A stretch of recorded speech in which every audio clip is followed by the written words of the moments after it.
Good morning student. आज हम discuss करेंगे page number 178 poles of magnet. Poles of magnet in activity 13.1 when you roll a magnet on the mixture the iron clip from the mixture got stuck to it. Did you observe any unique feature in the sticking of iron clips? You might have observed that the iron clips stuck mostly near the end of the magnet. That means the power of a magnet is strongest at its end. हमने देखिए इससे पहले जो activity की थी उसमें iron pin से को एक मैग्नेट में स्टक कराया था ऐसे ऐसे ले जाके। तो हमने देखा था सारे जो आयरन पिन्स हैं वो मोस्टली मैग्नेट के एंड पे, दोनों एंड पे जाके स्टक हो गए थे। तो मतलब सबसे ज़्यादा मैग्नेटिज्म, मैग्नेटिक पावर कहाँ होता है? मैग्नेट के एंड पे। पोल्स क्या होते हैं?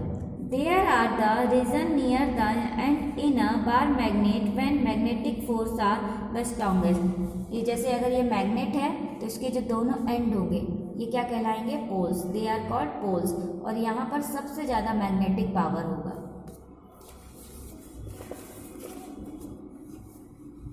Activity 13.4 show that the power of the magnet is the strongest at the two ends.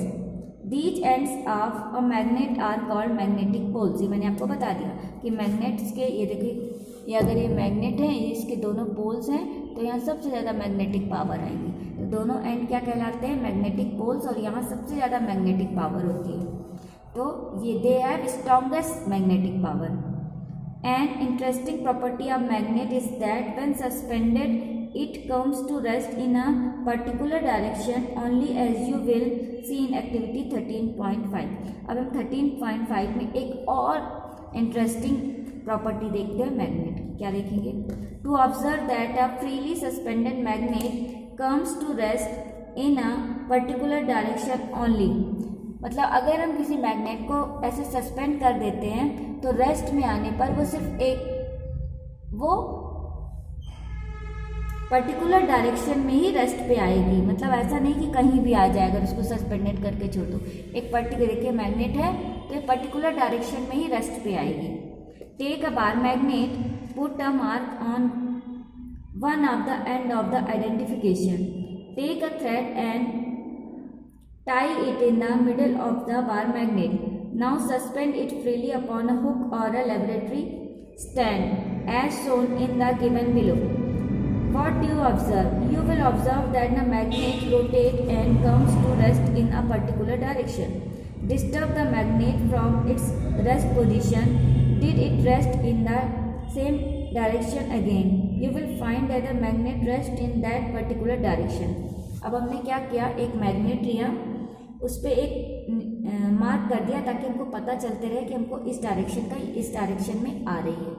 ठीक, हमको डायरेक्शन आइडेंटिफाई करने के लिए हमने एक एंड को मार्क कर दिया। उसके बाद हमने थ्रेड को मिडिल में टाई किया और एक स्टैंड से इसको सस्पेंड कर दिया। थ्रेड, ये थ्रेड है, ये मैग्नेट है और ये हमारा स्टैंड है, तो इसको सस्पेंड कर दिया फ्रीली।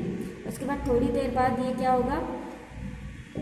रोटेट होगी मैग्नेट और उसके बाद एक रेस्ट पोजीशन में आ जाएगी। जब रेस्ट पोजीशन में आई तो हमने देखा एक पर्टिकुलर डायरेक्शन में वो रेस्ट पे आ गई। उसके बाद हमने फिर से उसको डिस्टर्ब किया और फिर उसको रोटेट कराया। थोड़ी देर बाद हमने देखा फिर वो सेम उसी डायरेक्शन में ही रेस्ट में आ रही। ये रेपिटेशन करते रहेंगे हम, 3 से 4 बार रिपीट करते रहेंगे एक्टिविटी। हम इसको डिस्टर्ब करके रोटेट करते रहेंगे और रेस्ट पे आने पे हम देखेंगे एक पर्टिकुलर डायरेक्शन में ही मैग्नेट रेस्ट पे आता है। तो ये हमारी एक प्रॉपर्टी है कि मैग्नेट को सस्पेंड करने पर एक पर्टिकुलर डायरेक्शन पे ही रेस्ट में आता है। अब हमारी दूसरी एक्टिविटी है 13.4 to observe that the power of magnet is to strongest at the end. अभी हमने बताया कि एंड पे सबसे ज़्यादा मैग्नेटिक पावर होता है, लेकिन हम इसको शो करेंगे। टेक आयरन क्लिप्स और iron filings and spread on a sheet of paper. Roll a bar magnet over them and lift it up. What do you observe? You will observe that the iron clips or iron filling stick mostly near the two ends of the magnet. Remove the iron clips or iron fillings and repeat the above step. Did you observe the some pattern of iron clips and iron fillings getting stuck to the magnet? हमने क्या किया, कुछ iron clips ली या फिर iron filings ली और उनको spread कर दिया एक शीट पेपर पे। उसके बाद मैग्नेट में ऐसे हमने शीट पेपर के ऊपर मैग्नेट को रोटेट किया, तो हमने देखा जितने भी आयरन फिलिंग्स थी वो इसके दोनों एंड पे जाके स्टक हो गई हैं। ये फिर क्या करेंगे, हम वो आयरन फिलिंग को रिमूव करके फिर ये एक्टिविटी करेंगे, फिर से हम स्प्रेड कर देंगे आयरन फिलिंग को और बाहर मैग्नेट ऐसे रोटेट करेंगे। फिर हमने देखा कि दोनों एंड पर ही आयरन फिलिंग्स ज़्यादा स्टक हो रही हैं। तो ये क्या शो करता है कि जो एंड्स हैं यहाँ पर ही सबसे ज़्यादा मैग्नेटिक पावर है, इसीलिए जो आयरन फिलिंग है यहाँ पर स्टक हो रही हैं। हर बार कितनी बार भी एक्टिविटी करेंगे, हर बार आयरन फिलिंग्स यहीं पर स्टिक होगी।